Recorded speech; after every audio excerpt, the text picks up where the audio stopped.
Some OPBR anniversaries completely changed the game forever. Some were balanced and actually fun, and some absolutely destroyed the game. Today I'm ranking the best and worst anniversaries in OPBR history based on my experience playing the game. Now before we start, I actually played OPBR when the game first released, but I quit after a few weeks. Then I came back during 4.5 anniversary, and honestly that was probably the best timing possible. So yeah, let's rank these anniversaries from worst to best. Hey, what's up, my brother?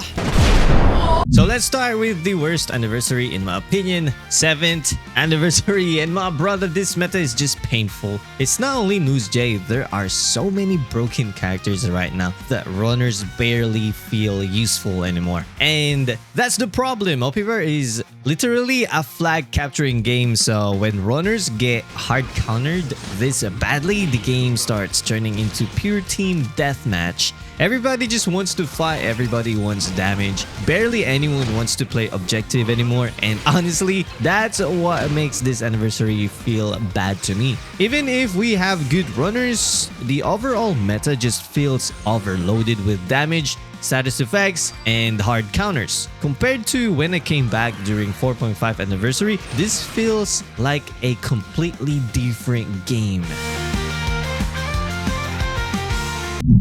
Next is 6.5 anniversary, the Kizaru era. And my brother, everybody was getting one tap. Kizaru was insane when he released, or when they released him. If you didn't have the right characters, you were done. And thankfully, they released Tier 5 V2 later, which helped counter Kizaru. And at that time, characters like Red Defender Aramaki and Fujitora helped me survive the meta. So eventually, the game became more manageable, at least at that time, but then they dropped Siren, and somehow the meta became even more toxic again. So overall, 6.5 anniversary had one of the most frustrating metas I've experienced.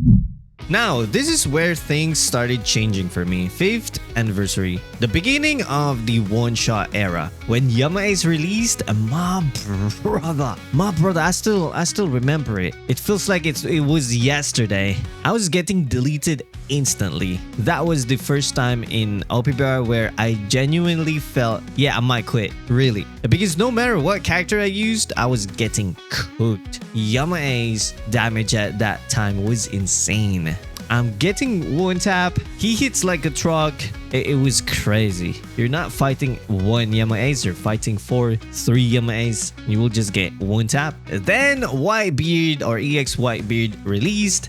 And honestly, at first, he wasn't even that crazy. He is not. He was manageable for me, but his status effect helped control Yace, which made the meta feel a little healthier, but still I'm getting one tap. And then Roger V2 released. And yeah, that character was terrifying. One skill 2 and half your HP disappears. Then another Roger appears and finishes the job. So for me, 5th anniversary was the start of the modern OPBR damage meta. The beginning of, if you make one mistake, you die.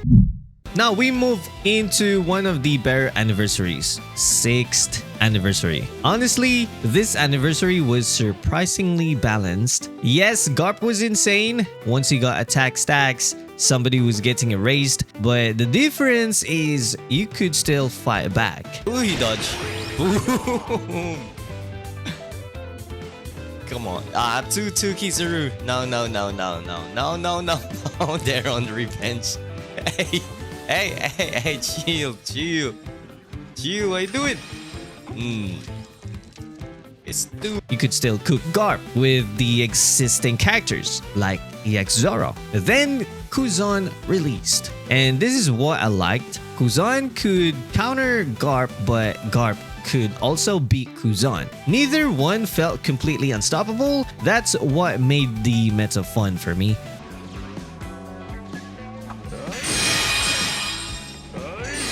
Whoa. Oh no, he capped it.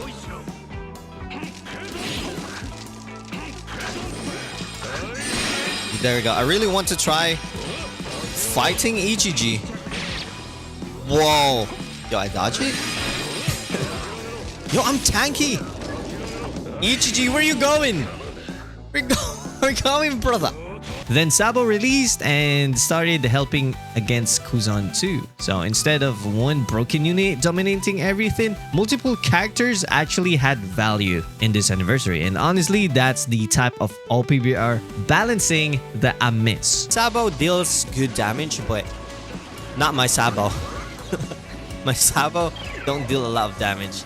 So here I'm just waiting for my skill 2 and I want to cap C, but since Kuzan is in there, I cap D.